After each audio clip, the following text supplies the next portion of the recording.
It's 6 o'clock and we're gonna get started. So today we're gonna talk about how to pursue your passion and lift off. So I think a lot of us feel that there's a lot of energy in us. We've got a lot of passion, got a lot of ideas. But how do we really make it our reality and how do we make it take off? So today we're talking with Hema Hattangady, who's a former CEO, author, and she's an independent director. So this session is, when was the last time you actually indulged in a pet passion? When life takes over, we often get caught up in the day to day. We often don't end up doing what we love. In this session, we focus on discovering our passion and how can we pursue it. Hema joined Enercon Systems, which was later named Conzerv, and became its CEO. She grew Conzerv into India's largest energy management company. In 2009, the company was sold to Schneider Electric. Her story has become a case study at Harvard Business School. So you can see how inspiring it is that even Harvard decided that, they need to pick it up, because becoming India's largest energy management company, and that too in 2009, was not a small feat. So I want to ask you this, and Hema, a very, very warm welcome.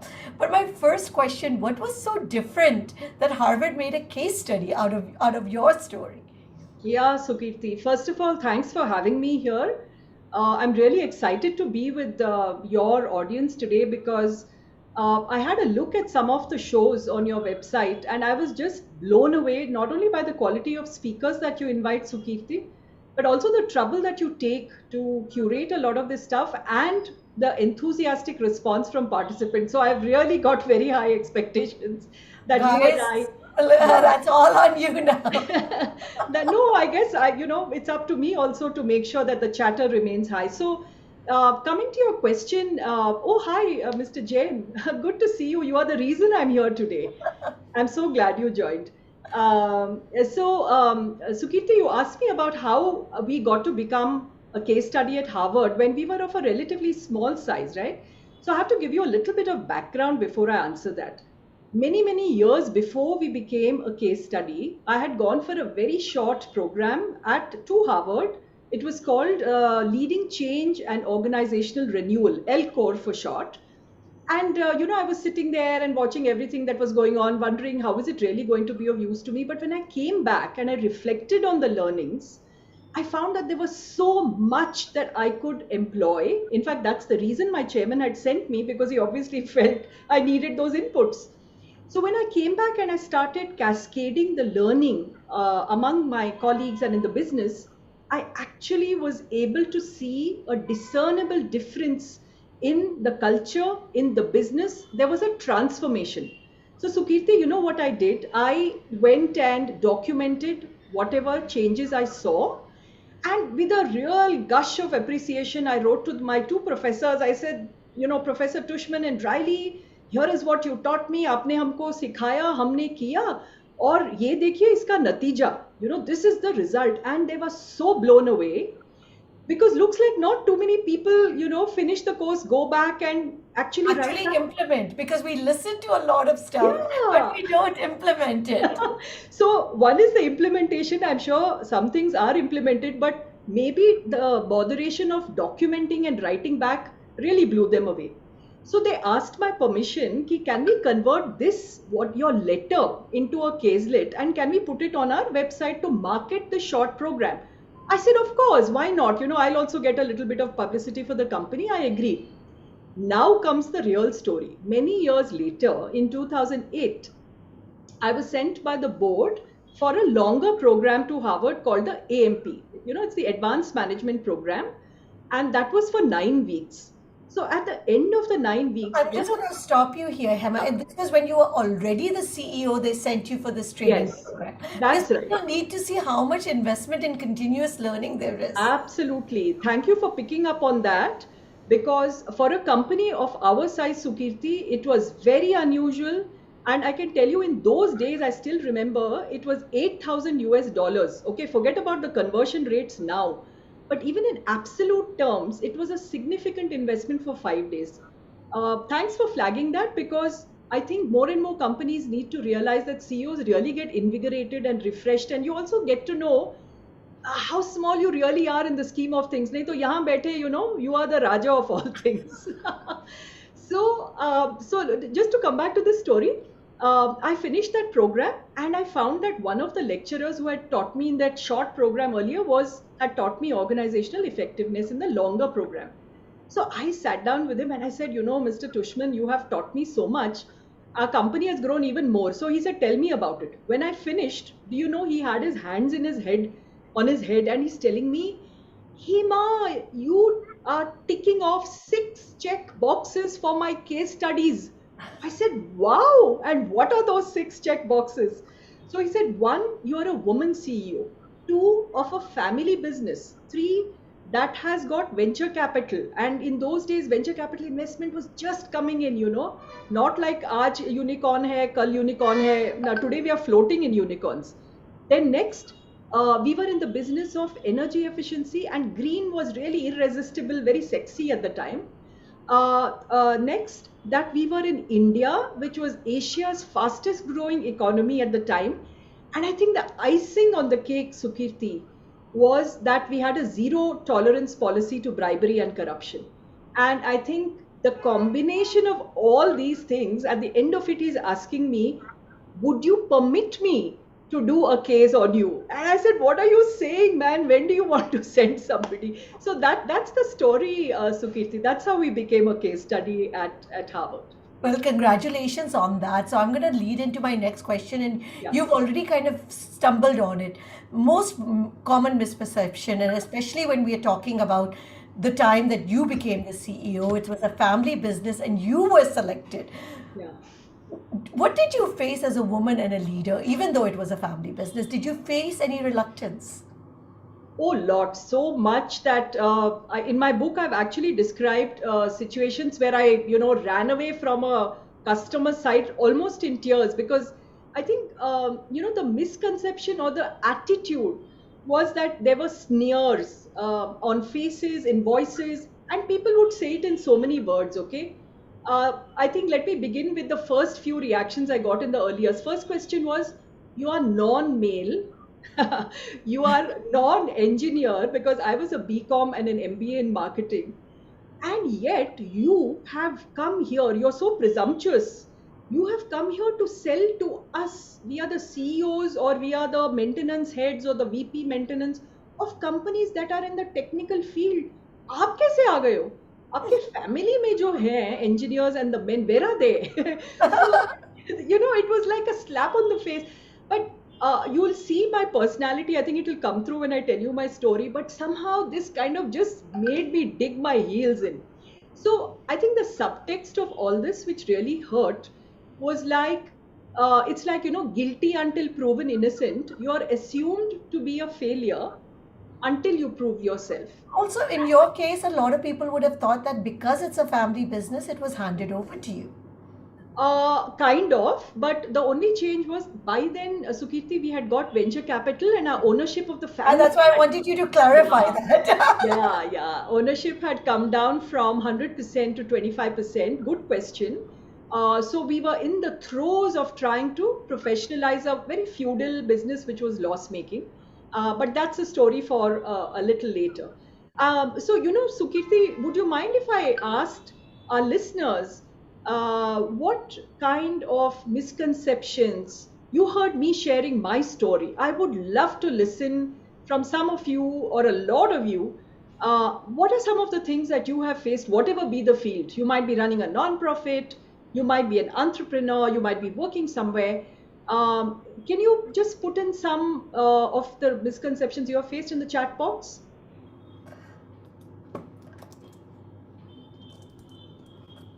Thank you, Mr. Jain, for clarifying that I was a co-founder. So I get the common misperception because of the fact that I'm in media right now that I would not be a technical person. Okay, yeah. They guess you are not technical. Okay. And then they want you to prove in some way. I'd love to hear from rest of you. Yeah, I think everybody's getting warmed up. Okay, great. We can wait, or as they pop up, we can. Well, let's continue. I think as people get warmed up, they'll start putting in their answers. Yeah, well, here's another one that echoes what you just said, Sukirti. And Not technical. oh, and by the way, I see my old friend and neighbor across the landing from me, Supriya Satnur. That women are Welcome. not easily open to travel. This is very true. Actually, I was just on a panel with another friend of mine, and she was like, "People don't believe I'm the traveling spouse." So she is the one that travels from Monday to Ah. Thursday, and her husband stays at home. Wow. And it could also well be that you might find a woman whose husband is the trailing spouse, right? I actually have a batchmate whose husband upped sticks and moved wherever she moved because Yes. she had a global role. Thank you for sharing that, Amita and Supriya. In fact, just coming to Supriya's point, it reminds me when I graduated from IIM Calcutta in 1987. I won't name the company, but it was a fantastic multinational, and people were giving an arm and a leg to get placed there. So I also joined the queue, went for the interview, made it to the final interview, met the managing director, and all he said was, "You've applied for sales, you're a young girl, you've just got married, your husband is coming back from the US now, you are not going to be able to travel. So I'm sorry, we can't even make an offer to you." So, it was that clear. And there was nothing left to doubt or imagination. So I'm sorry to see that that still persists. Yes, no, it's a big issue. My next question to you always, Hema, is that when we look at a lot of the stuff, because you did, and today we're talking about passion and purpose. So you did Conzerv, you made it and you grew it into this fantastic entity. You were able to sell it to Schneider, but now what is your passion and purpose, and how has that shifted? Okay, great. Thanks for asking that, Sukirti. It took me a long time to admit this to myself and then to others. But the thing that shifted most inside me when I sold the business, the thing that I missed the most, let me put it that way, was that I missed the power and the glory Yes, your of position power. my status, my privilege, everybody saying yes, ma'am, no, ma'am. And when you walk into a room, you're chairing a meeting, people would stand up. And in fact, a friend of mine, we had a fairly egalitarian culture, although there was a hierarchy.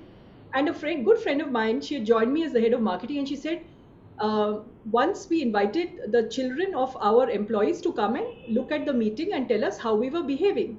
So I got a call, I had to step outside, and this friend of mine, she quickly gathered the children and said, "So what do you think of Hema, chairing the meeting? Because she wants feedback, right? We want to give it to her."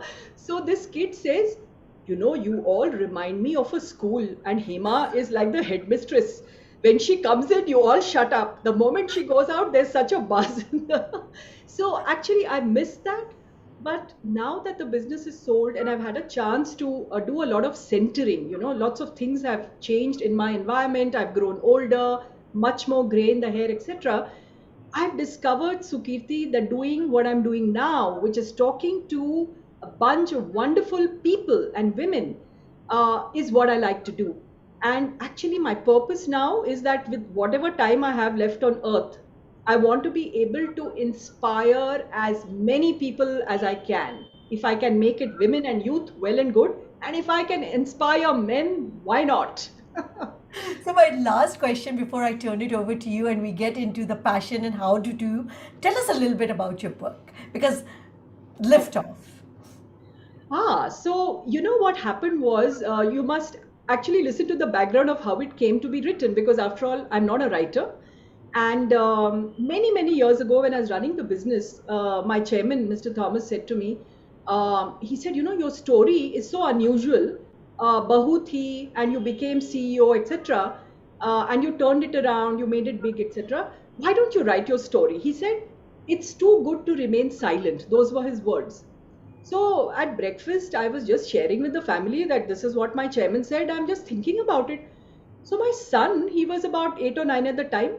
He was completely horrified. He looks at me and he says, "Amma, I hope you're not taking this seriously, because I think it's a very pompous thing to do for you to write your own book." Because he said, I won't know what to do in school. He was always very conscious about that. So I just quelled the thought, and also there wasn't enough of a story as much as when I sold the business, to go to exit and to be able to live to tell the tale, let me put it that way, that was more interesting. So a friend of mine was talking to me and she said, it's very unfair, Hema, that your story is a case at Babson College, at University College of London, it's being taught at Harvard. In India hardly anybody knows you. So I said, well, what should I do? She said, why don't you get someone to write your story if you don't want to do it? Turned out her husband was a journalist, a writer, a media person, and he and I then collaborated, and the book came into being.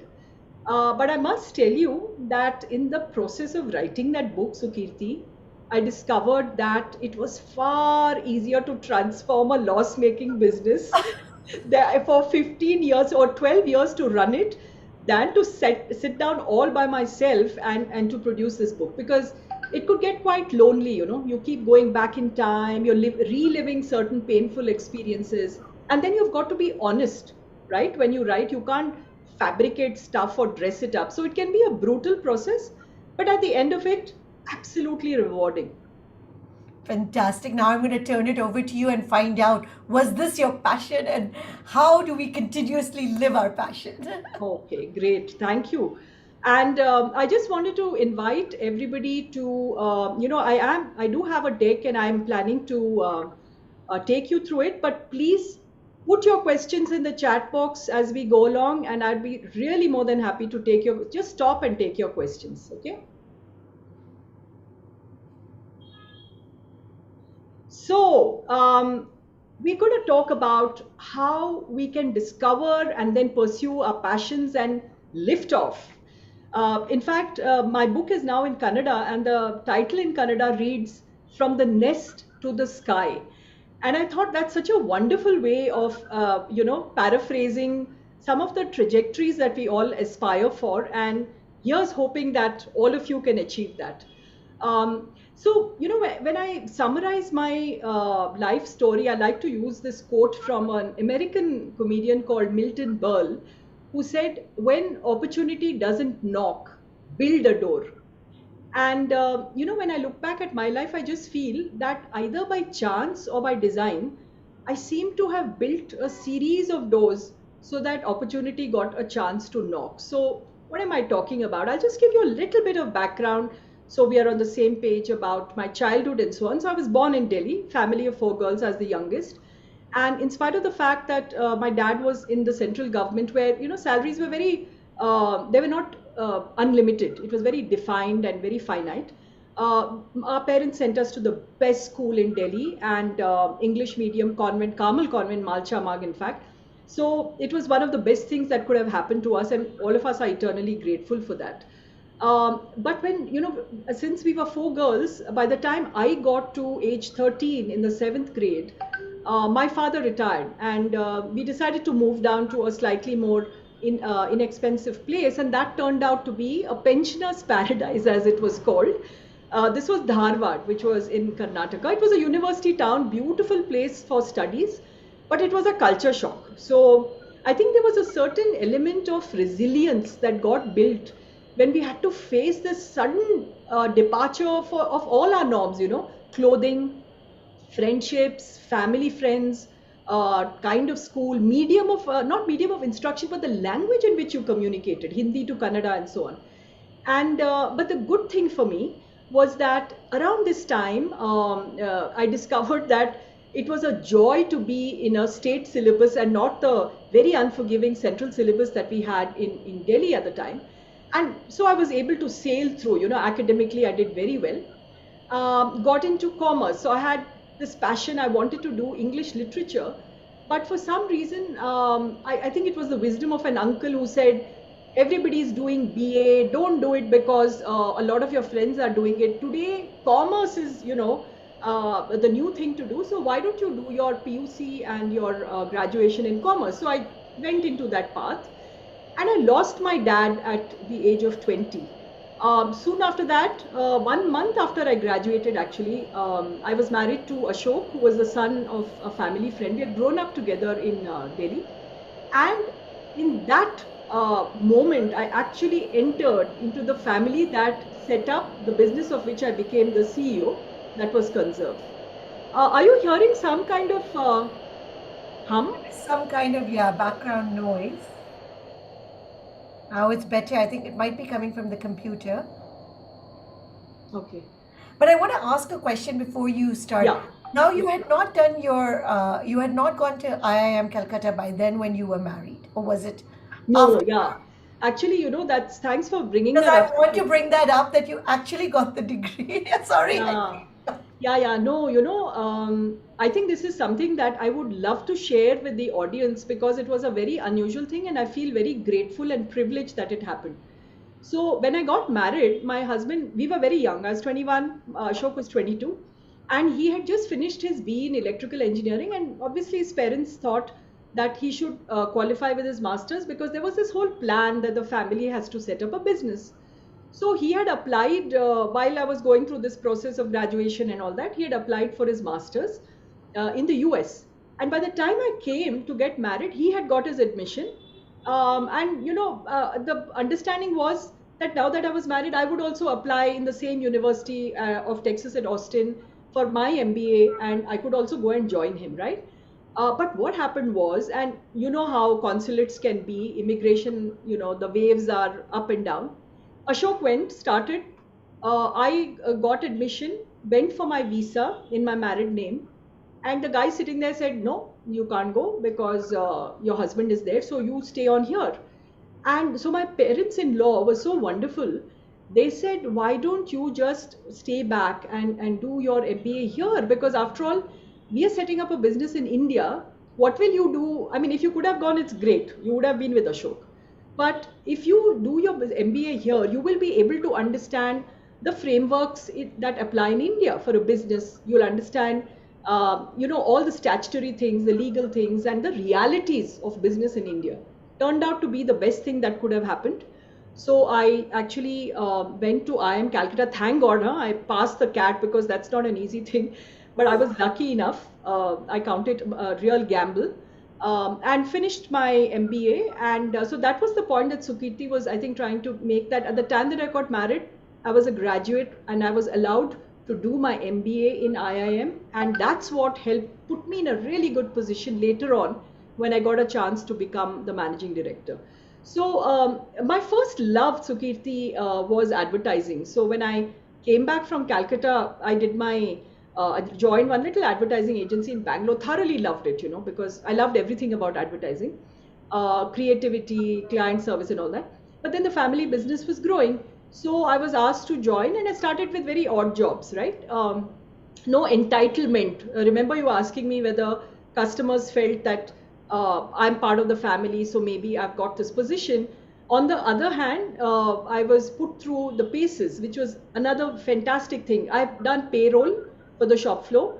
I've actually done, purchasing of electronic components, and I had no shareholding. It was my father-in-law and the two sons, which was also a fair thing. I was obviously not in the senior team, but the thing that happened, which transformed everything, was our company had focused only on design and manufacturing because we were a family of engineers, and they didn't want to get into the messy part of marketing and sales and all that. So my father-in-law's nephews, that is Ashok's cousins, were given the sole selling agency to market it under their brand.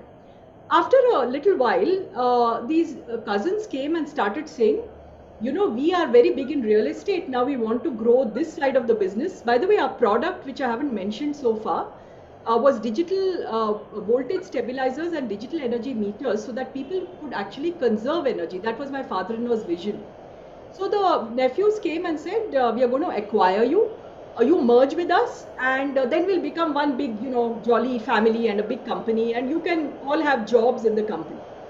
I was listening to all this and I thought, but hey, this is not okay, right? Because we have the intellectual property, we have the designs. Why should we merge with a company that only has the marketing rights to it?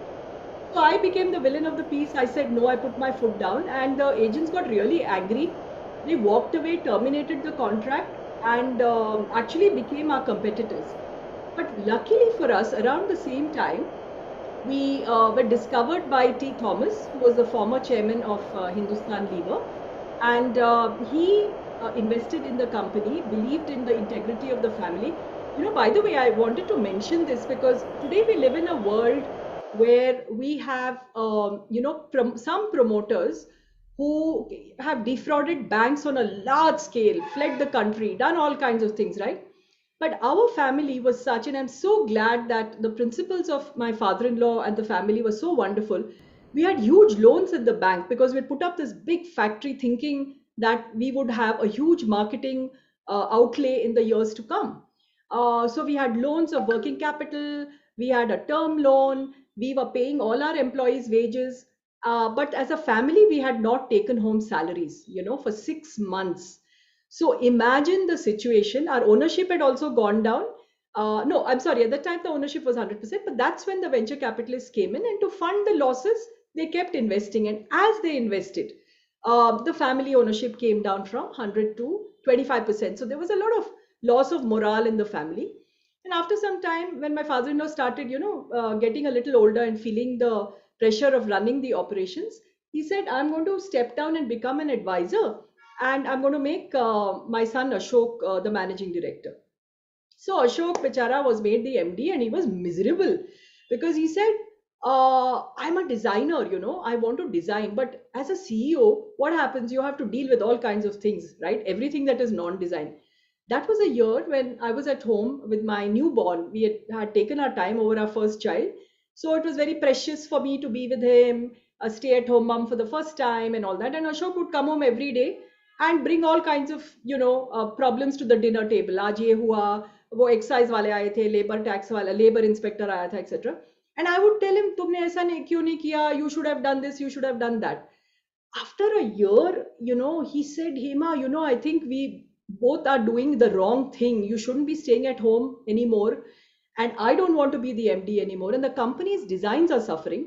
So he actually went to the chairman, T Thomas, and to the family, and said, I want to make my wife the CEO.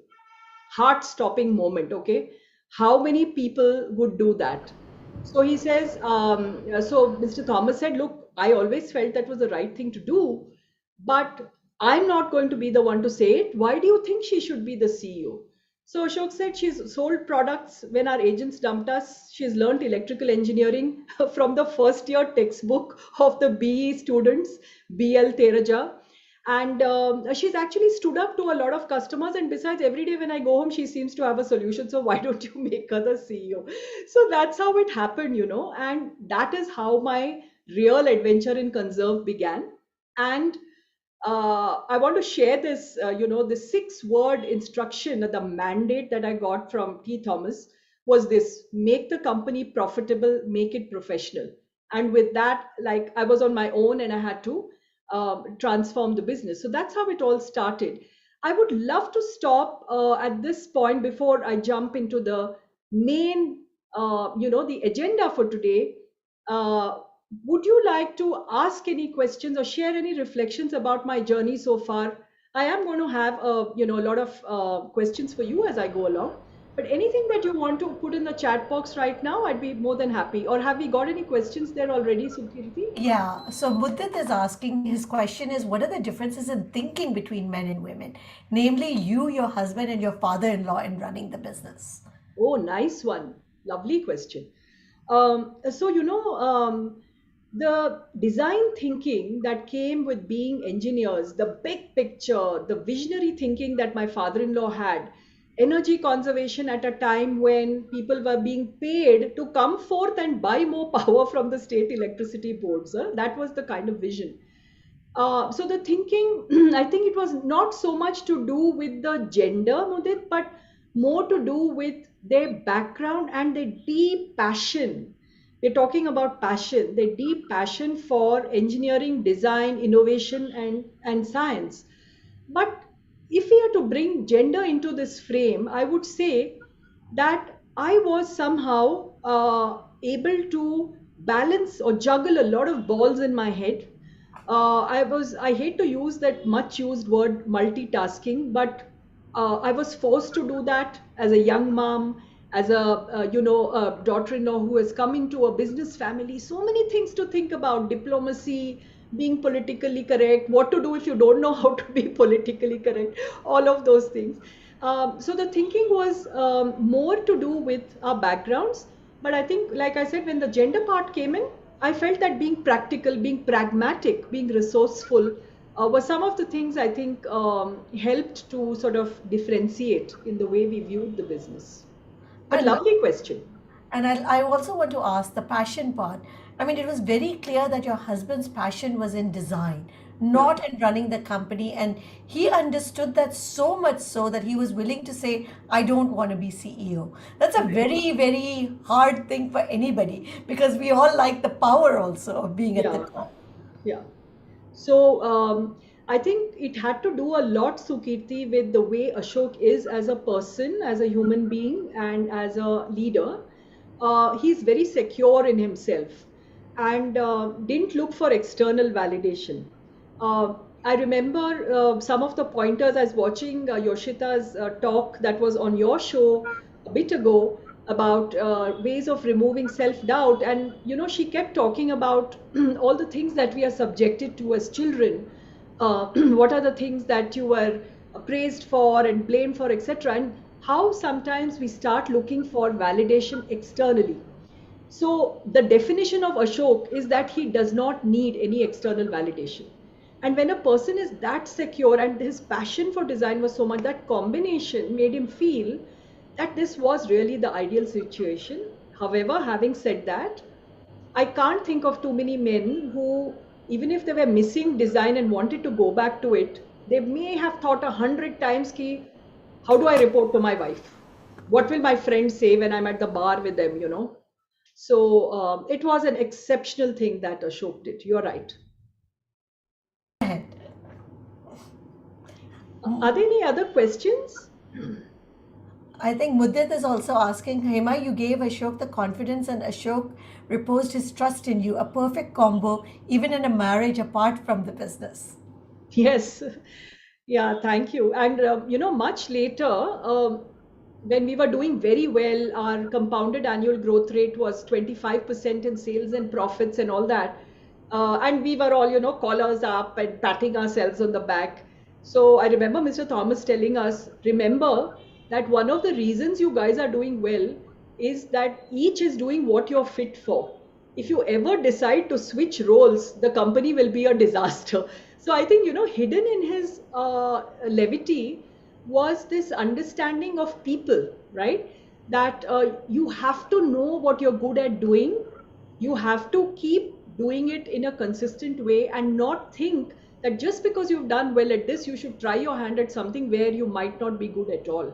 I think that's the takeaway that I had. So, Kirti, anything else that people would like to? I don't. I would love for people to ask, but we'll see. We'll hope that a lot of people will come in with Okay. questions. Okay, okay, sure. So let me talk a little bit about the fact that in all of this that I was doing was the pursuit of my passion. So, remember I said I wanted to do BA English, and later when I was writing the book, I actually discovered how much I loved writing.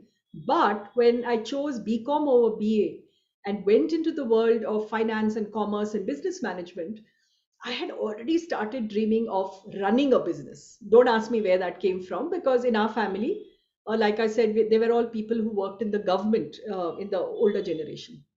I had dreamt of becoming a head honcho by the time I was 20. I had all the traits for sure. On my 40th birthday, my chairman asked one of my siblings to give two words that described me as a child. And she said, demand, naughty and demanding. And I think that was sort of, very descriptive of me throughout. I was very competitive, youngest of four, always wanting attention, even aggressive and very, very ambitious. But I think the overarching theme of passion, which I had, was fire in the belly. There was always this flaming gut that, got me going, however bad things were. And I had a gut feeling that I could turn this company around if I were put in charge. Because remember, when Ashok asked me, I could very well have been diffident at that point and said, Nahi, Baba, mujhe nahi karna. I could have said that, and maybe some people think I should have said that. But here I was waiting in the wings with my ambition. So I said, why not? Sukirti, can I pivot to a question that I had for the audience? And I really would love to hear from you because, as you heard me, the whole door that I had built where opportunity knocked was about using my gut in saying, put me in charge and I will turn the business around. And if you ask me, kahan se ye tumhe confidence aa raha hai? I would have had zero answer. So I want to ask you, how many of you have taken decisions based on gut feel? You know, that instinct. Many of you may have read this book called Blink by Malcolm Gladwell. So when is it that you have taken decisions not on the facts that are in front of your face, but on gut feel?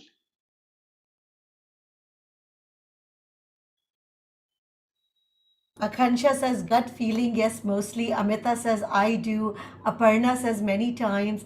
Dipti says I do. Okay, great.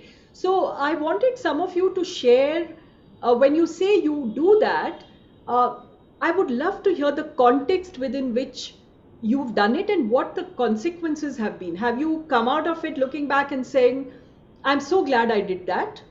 Or have you come out and said, you know, the next time I'm not going to go with my gut feel? Would any of you like to share the context and the outcome?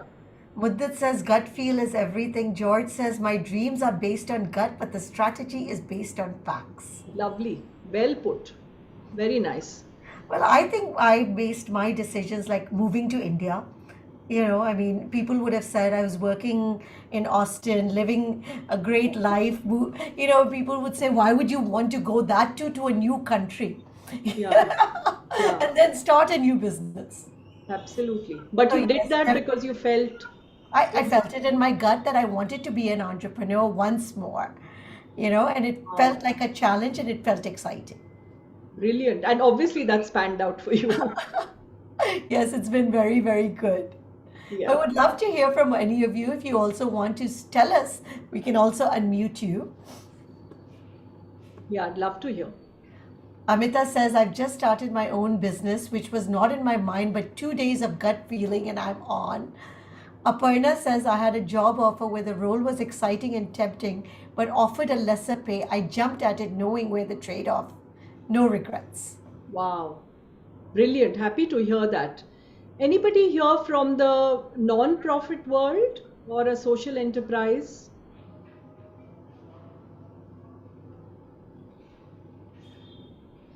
Akansha says career wise and also with my matrimony.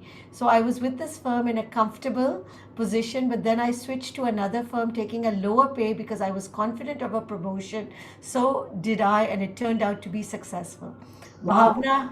Bhavna, I think, is from the not profit. Muddit says, how different is entrepreneurship from management? Bhavna is from a social enterprise. Aparna is just starting with a non profit project. Okay. Mudit's question, was that a question? Yes. How different is the management of a for-profit versus non-profit? No, entrepreneurship from management. Okay. Um, well, you have to manage the enterprise, and I think in entrepreneurship, the question is all about um, taking risks. I think the entire thing is you put in your stake, your reputation on the line. And whereas I think when you're working in a company, of course, you can be held accountable if risks that you've taken go wrong.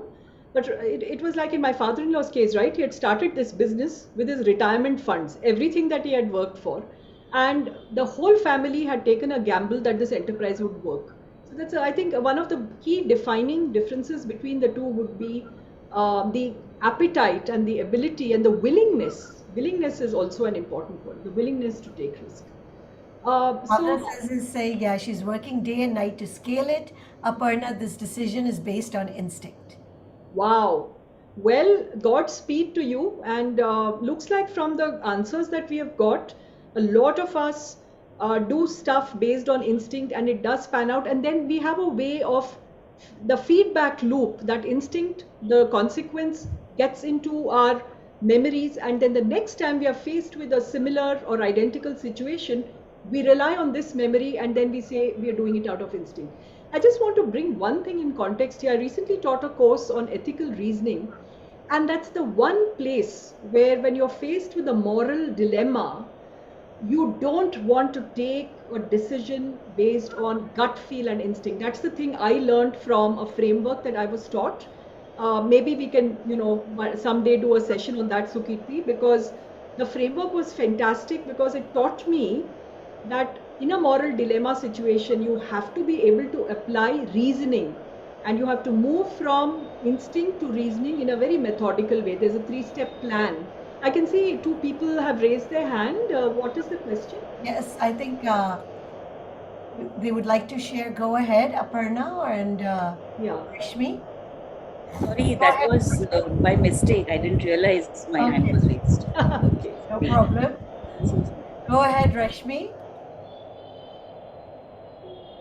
share, what has been said by the speaker, that I was heading an educational institution, and many times we are caught in a very, tricky situations. You have the students, the parents, the management, and the staff. But many times I had to take decisions on the gut feeling. But let me tell you that the team would support. They would say, ma'am, if you feel this very strongly, let's go ahead. And by God's grace, we had really positive results. So Fantastic. sometimes we need not go by the book, when we have to take certain decisions. Absolutely. I think, Rashmi, that's such an important point you raise because there are two things about this, right? Not just about having the courage, the moral courage to not go by the book, because many times people play it safe, right? Because tomorrow, if something goes wrong, they might just want to say, लेकिन ये rule book में था, or this is what we had been asked to do, or this was the policy. But somebody who sticks their neck out and takes a decision for the greater good, driven by instinct maybe, sometimes you don't have all the facts, but you have to act fast. Like there's an emergency or there's a fire, and you're not going to sit down and marshal the facts ki fire escape kab banda gaya, right? You just want to figure out where's the fire extinguisher and put the fire out. So that's one thing. The other, you brought up this point about making a decision, and I've learned one thing in my managerial and leadership journey. I think people respect a leader who is decisive, who does not procrastinate, who does not hem and haw and wait for a consensus, even if that decision turns out to be not so good in consequence. They prefer somebody who will take a call, move on with it, support them if there is a bad outcome, and not somebody who just sits on the fence hoping that someone else or a solution will just come from the top. And believe me, I have worked in an organization where I got the short end of the stick because of this indecisive nature of the boss. So I'm sorry, it's a little bit of a digression from the topic, but since you brought up this thing about decision making and going by the book, I just thought I wanted to share that. Any reflections on this point? Welcome.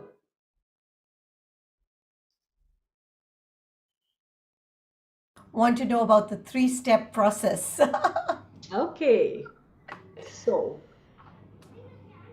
yeah, so I just wanted to talk a little bit about this instinctive versus rational thing in the context of what we did. So, hoping that maybe there are some takeaways for you guys.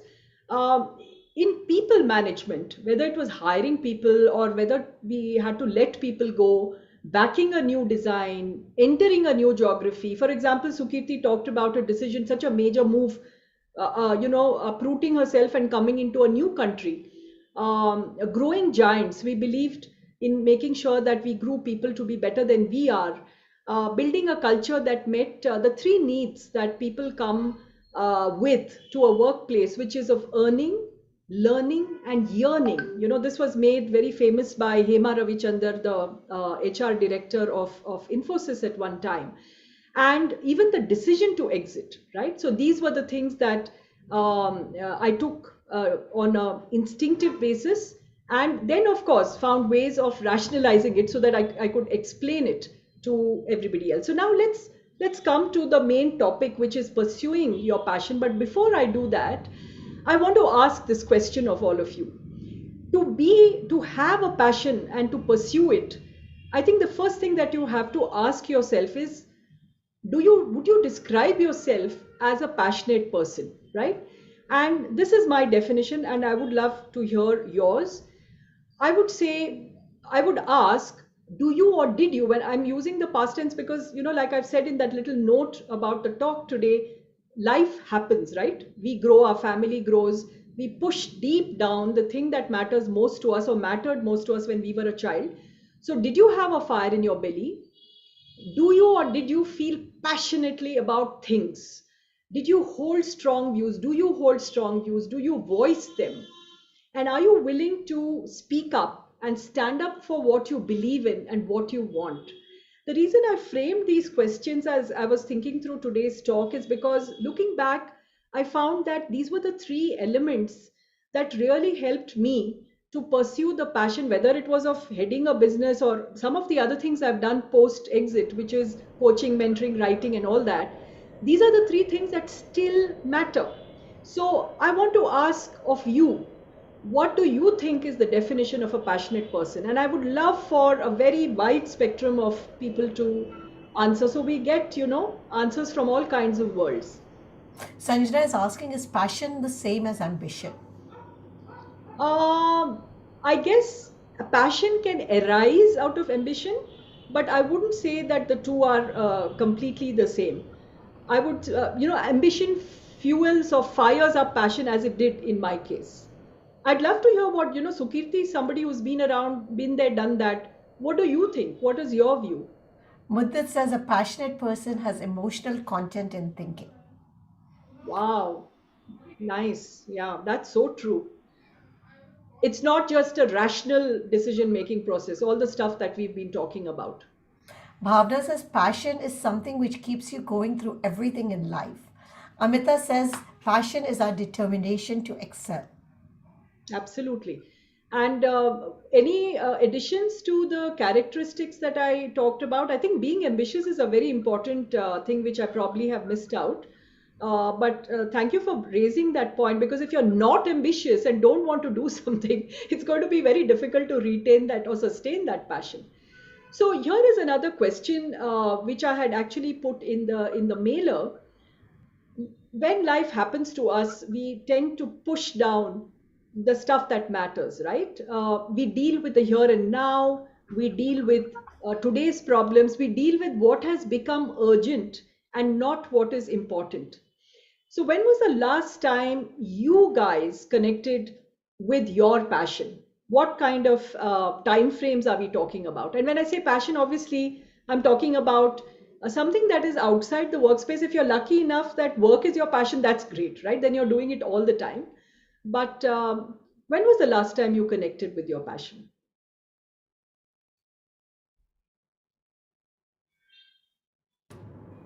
Sanjana says I'm involved with the and the men on the committee feel uncomfortable with me voicing my views.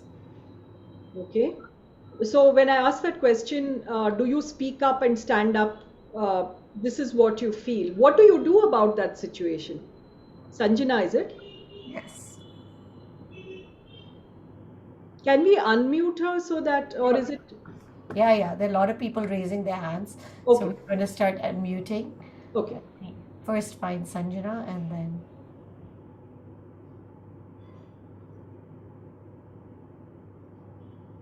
Go ahead, Sanjana.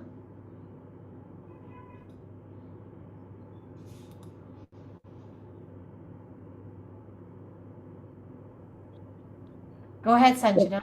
Yeah, it's very interesting listening to this conversation. And yeah, I mean, I'm on a committee with where there are 7, 8 other men, and they are older because this is like uh, um, in an organization where there are more people, more men than women. And since I'm a woman, when I voice something, they feel like, how does I mean that bias which we think we've overcome is still there. Yeah. And very often they feel like, how can she be saying what she's saying because she's a woman. And the second is that, why is she saying what she is saying? Because why did we not think about it? So Ah, very often one feels that you know should one keep quiet or should one speak up? But I do speak out, and that at times has put me in an awkward position as well. But I do speak out. That's wonderful that you do that, and I can completely relate to what you're saying because, and you know, the funny thing is, this happened to me post Conzerv, or maybe it's not so funny because at Conzerv I was a CEO, but later when I sat on committees, board committees as an independent director, sometimes we sit and think from the outside that at that exalted level you don't have to deal with this crap, right? But sometimes it's accentuated at higher levels. But I think what you're doing is absolutely the right thing, speaking up. And what I had developed was a deaf ear. I could actually almost block out this noise. I called it noise. And I had to learn to become thick skinned. In my early years, I was too thin skinned, very sensitive, would get hurt all the time, feel very vulnerable. But I think a very important thing I learned the hard way, the real school of hard knocks, was to develop a thick skin. And please don't stop speaking up. In fact, Sheryl Sandberg's book Lean In, apparently the summarization of it is one of the things is she says, don't check out too early. Take your seat at the table and don't allow gender to, come and overwhelm everything. So these three elements together, you seem to be practicing it, Sanjana, and don't give up. Just keep going because at some point, gender has to stop being the issue. I mean, it just has got to be. Otherwise, there's just no hope for humanity. Mudit has raised his hand, I think. Hi, Mudit. Go ahead. Yes, thank you, Sukirti. So, Sorry, it's not You clear. have a bad skin connection. is you're an MBA and then you were a CEO. And business is very different from what we studied in class. We're not able to hear you, Mudit. Management is bottommost level. I know I'm in a bad. Can you hear me now? Is it Yeah, better? But we've better. lost most Can you of hear what me? you said. Hello? Better, Can you hear Mudit. me, Sukirti? Yes, better. Now you can hear me? Yeah. Yes, Okay, better. so my first is that you are very observation. You're very comfortable in your own skin, and that is what has helped you in your success. But Aditya Birla said this, not me. Management is 100% science at the bottommost level, which is what we are taught in the MBA programs, and 100% art at the topmost level when you're the CEO level. So how would you marry these two different objectives? Because if you start with that, thinking, when you rise up, maybe that thinking remains with you. And if you have that art level at the bottom, you may not progress. Just general comments on this theme, Hema. Thank you. Okay. I wouldn't agree with that 100% science and 100% art. But I can tell you the one thing that I discovered, especially I think because I was a non technical person leading a technical company, was this that people are everything. If you find that magic masala where you inspire people, you enthuse them, you make them feel you're going to be there for them come hell or high water while you're going to be very demanding about performance. In fact, our culture was called fiercely demanding and deeply caring. It took a lot of doing. But when you've done that, I have found with personal experience, it doesn't matter what rung of ladder the management that person is, he or she is willing to give of his or her best for the company. And I see hundreds of companies today doing that, where the assimilation is so complete that every order won, the employee feels joy.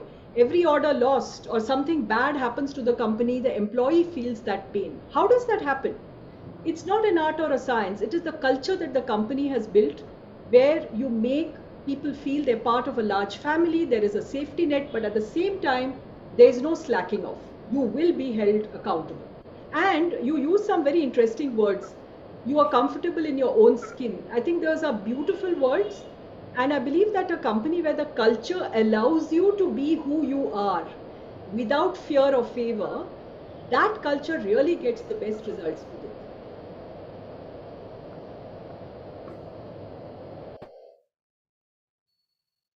So should we jump? We have 10 minutes. So I want to come to the three-step plan that I am so passionate about. So Kirti, is that okay? Can I move on? Okay, great. So the three steps are very simple. The first is reconnecting or rediscovering. I'm using the word re because, like we all agree, many times that passion is shoveled deep inside us. So what is your passion? Spend a little bit of time, and I'm going to give you techniques to how to do that. So the first step is, what is your passion? Know it. Okay. The second step is, what do I do about it now? You need to own the fact that you have this passion, relish it and enjoy it, because if this step doesn't happen, then maybe it's you're not so not any longer passionate about that thing. Maybe you want to look for something new, or you want to find a different way of doing it. And the third thing is the emotion and the joy that you experience or you feel when you're indulging in that passion. Retain that in your mind, remember it, and hold on to it, so that you are able to set aside other things and come back to it, however difficult it may seem. So these are my 3 steps. No. Before we continue, Amita has a question. Go ahead, Okay. Amita. Yeah, hi Sukriti, thank you so much. And Hema, well, how good is it to be an entrepreneur? I'm 56 now, and I believe your backgrounds were different. And your education was in a different branch, and then you had your experience of moving into being a CEO, running a business. Now, I've just started, so I just have this question: how good is it to be an entrepreneur? I know age is not a barrier, but I would just want your share of experience and how is the feeling? Thank you. Oh, it's thrilling. If you're willing to understand and acknowledge the bad stuff that goes with the territory. When I say bad stuff, I talked about risk taking, the willingness and the ability to take risk. Remember that as an entrepreneur, you are carrying the can. There is nobody you can pass the buck to. So it's like, I think it was President Harry Truman who said the buck stops here, right? So you are accountable for every decision that is made. Marshalling resources, raising funds, managing people. These can be absolute joys, but it's not always easy. So you have to have the staying power, the persistence. In fact, in a little while, I would have told you that if you want to pursue your passion, you need persistence and you need patience. That's exactly what you need with entrepreneurship. What you don't need is bullheadedness. People who refuse to accept that something is a failure or the strategy is wrong, maybe the strategic intent has to change, or a product is not going to fly, but still want to keep pouring other people's money or taking loans or their own money into something because they are passionate about it and won't see reality. That's not a good space to be, Amita. But you don't sound like somebody who will do that. But I just thought I'll caution you that while there are all these thrills of having your own baby, seeding a new enterprise, creating jobs, there's so many things. The list is endless. But there can be a certain amount of downside that definitely has to be anticipated and managed. I hope that's a sufficient answer. George is saying there are a lot of people who've moved from zero to hero in business or heroine. Fantastic. Okay. So can I move on? Yeah. Okay. So if you want to pursue your passion, enable these enablers. And what are the enablers that I'm talking about? An important thing that all of us are losing out on now, especially when work from home came, and for women in particular, I think, is the me time. And let me tell you that there were times when in my life, my mother had come to stay with me. I had 2 children of my own. My nephew had come to stay with me to school because his mother was away. And I was in the midst of growing this business at 100%. I was going completely crazy, and that would show with the family. So I had started going off for 3 days, 2 days, 1 week, sometimes depending on how bad the situation was. I would just go away by myself and come back completely refreshed. It was a luxury and a privilege, which I am grateful for. I remember one time, the reason I'm telling you this is because I want to share with you that one year I decided not to go, and I was getting very crabby. My son was around maybe 11 or 12, getting quite cheeky. And he said to me, Amma, I think it's time you go to wherever you go recharge your batteries and come back. That's when I realized that, I think it's important to get that me time. You must have a support network that you trust. And nowadays, in the age of Insta and Facebook and what have you, WhatsApp and physical clubs, you can always find a community that shares your passion or hobby. So you're not lonely. You may love watercolors, but you will always end up finding a community which you can become part of. And I want to quickly jump to the derailers, because in my experience, guilt is the biggest derailer. There may be others, but when I was thinking about what is it that can come in the way of pursuit of passion, I realized it is guilt, and I'll talk a little bit more about it. I want to share with you a book that I read which influenced me so deeply that even today, there is not a single talk I give where I don't refer to the book. I've even gone and visited the retail outlets of this lady, Rebecca Mathias's company, Mother's Work, which sold specialized suits and lingerie for expectant mothers who wanted to continue working till the day the baby came. So she's given these 10 commandments so you can do more with less, or when you want to combine new family and new business, passion and new family, or whatever. Okay.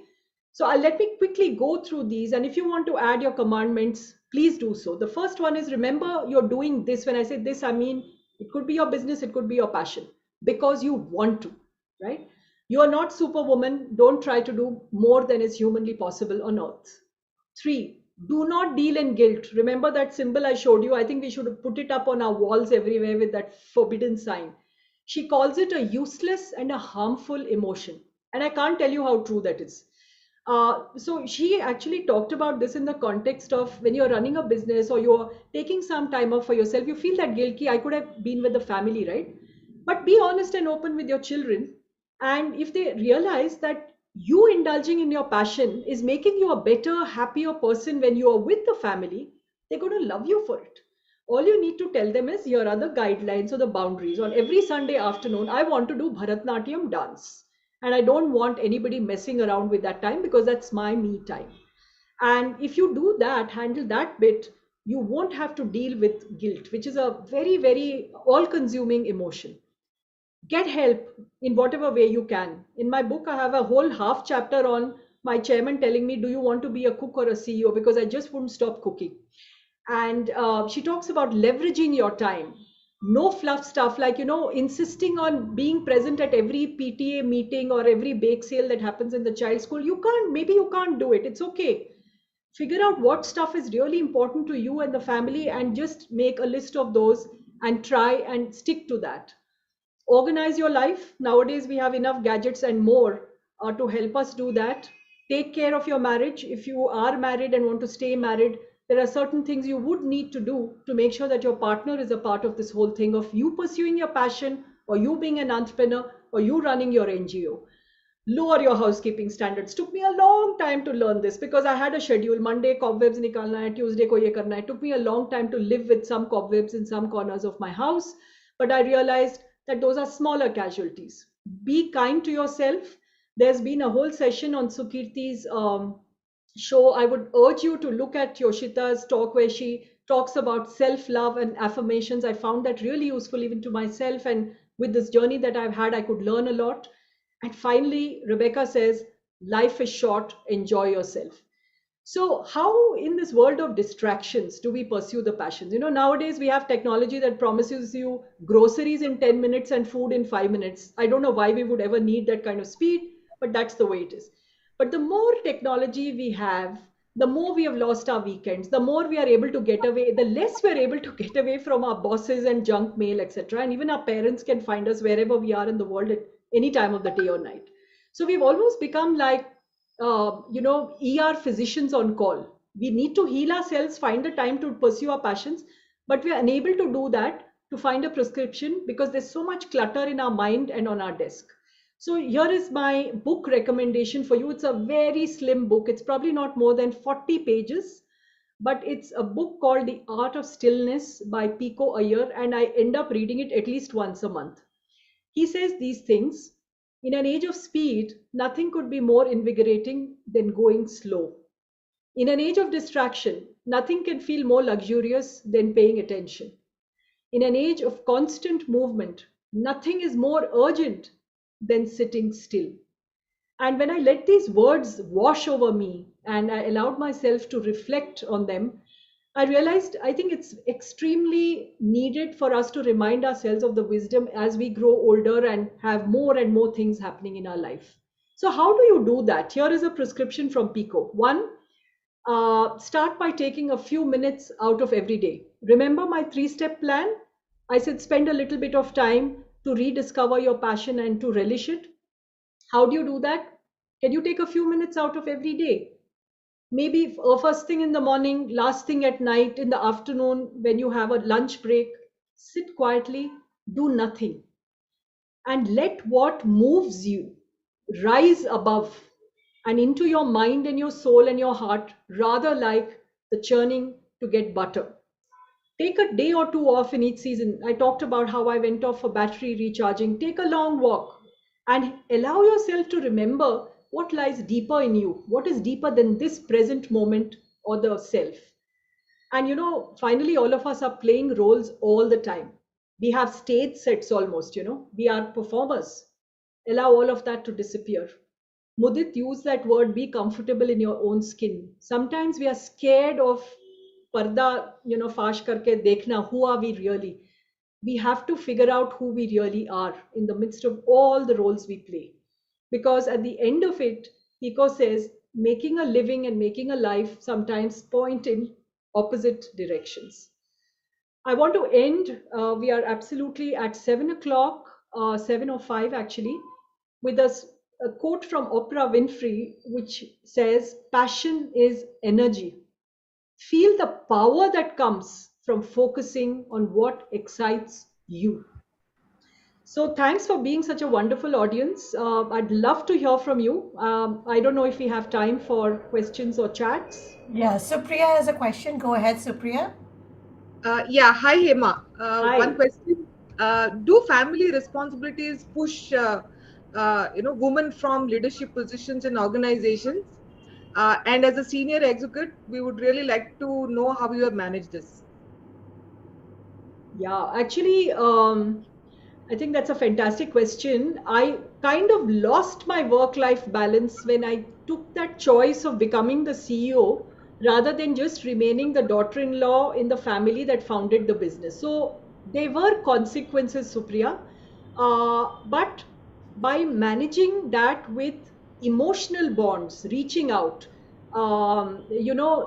forging, mending fences, building bridges, it became easier to reconnect with those parts of the family that had been almost hurt by the fact that I had chosen to become the CEO.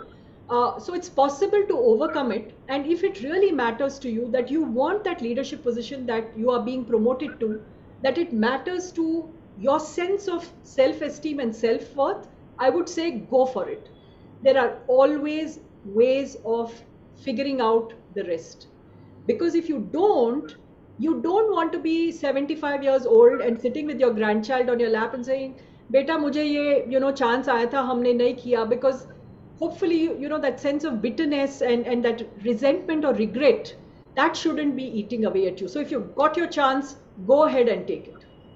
We're getting some awesome comments also. Aparna says beautiful. Amita says wonderful. Supriya says awesome pointers. Aparna says somehow I've been lucky that these learnings from life were internalized through experience. Now I see it being articulated so well. Thank you for sharing. Dipti says amazing points. Ajay says excellent insights. Amita says a true eye opener. George says good time spent. Muddit says most amazing session by both Sukirti and Hema. George says well moderated. Amita says lovely session today, Sukirti, with an amazing superwoman, Hema. Bhavna says wonderful session. It will keep us going. Oh, how nice. Deepa Soman, hi, old friend. Yes, let me unmute her. Go ahead, Deepa.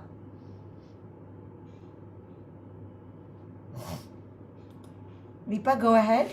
Yeah, hi. I can't type because I'm doing this session while I'm taking my walk, which is my passion in, in the evening of making sure I do my 10,000 steps. Hema and Sukriti, it was just marvelous. I mean, I have been glued in and I sent these invites to like maybe 50 people, all as even though Hema had already started. And I know that everything that you have said, Hema, I absolutely loved the points you made about those 10 pointers about women. And I didn't know about this book, and every one of them resonates because I've been doing this for 25 years. And I know that some of these things of saying, keep 10% of whatever it is that you earn to co-opt help. I think that's something that I've told everybody, that every woman that works, that do not apologize to outsource. There's a lovely book I read called Good Enough is the New Perfect. And I've used that line so many times to say, let go of perfection. And perfection comes in the way of, doing better and doing well. So let go of perfection in all your roles. Let go of guilt. Hema, that was so important. And it takes you a long time. Even when I thought I had let go, at deeper levels, there was guilt, So when I have talked to my adult children saying, there have been so many times when I've self-flagellated and not being, doing certain things well, or blaming myself when I think of them as less than perfect. And I think that's like a curse. You don't even realize it, but it's how we brought up. And I think as women and girls, we've always had to push ourselves so hard, and at being number one, or not, or doing our best at what we do. So even if we see a little fault around us and we quickly try to say, maybe this is because I didn't go to that PTA, or maybe I didn't push hard enough to wake them up at, when they're not part of the 5 a.m. club, and, they're not like ambitious enough. And you say, maybe I should have just focused a little less on that project and, considered these two as projects. So yeah, I think Hema, so many, and Sukriti, thank you. And I didn't know about your show, so I'm definitely going to go and look at your past talks. And thank you, Hema. And the piece you talk about ambition, because I often think now as a 56-year-old, do I still have that fire in the belly? But after I've there's really a lot of things for reflection, listening to you, and I'm certainly going to get that book right away. Great. Thank you so much. I definitely, a lot of us are very inspired, and it will definitely keep us going. Any last thoughts, Hema, as we end for today? No, just to say that I want to actually thank you for doing this, because what you've created is a conversation. It is not one person talking. And I think it's very important for all of us. I can see quite a few men on this show. I'm so happy that you have all joined. Thank you for that. And I think that's a tribute to what Sukirti is doing, that she's making it inclusive. This is not by women, of women, for women, right, Sukirti? So these conversations are very important if you're going to see any change. And I want to leave one last thought with all of you. I was in a panel discussion that was talking about gender and differences at work, etc. And one guy, very reflective person in HR, he said, all of us have to always remember when we are at the workplace that all of us have the yin and the yang. We have the feminine side, we have the masculine side. Why do we talk about gender, which is actually a social construct all the time? Sometimes the man has to be absolutely okay to display his feminine side at work. That makes him maybe softer and all the great things that women are, and vice versa. And I think it was the first time I heard it coming from a man, and I felt really good listening to that, because it made a whole lot of sense. Put a lot of things, reframed a lot of arguments. Well, thank you. Thank you so much for being with us today. I think so many people are so inspired. And I even loved what one of our guests said, that keep that 10%. So don't feel guilty. Like, even if you look at top companies like Google, they're still saying take 20 to 30% of your time and invest it in what you're passionate about. So people are understanding that once you're passionate and you're putting your time and energy, everything starts to look great. So thank you for rekindling that spark in all of us. Thank you for having me. Thanks, everyone. Good night. Good night.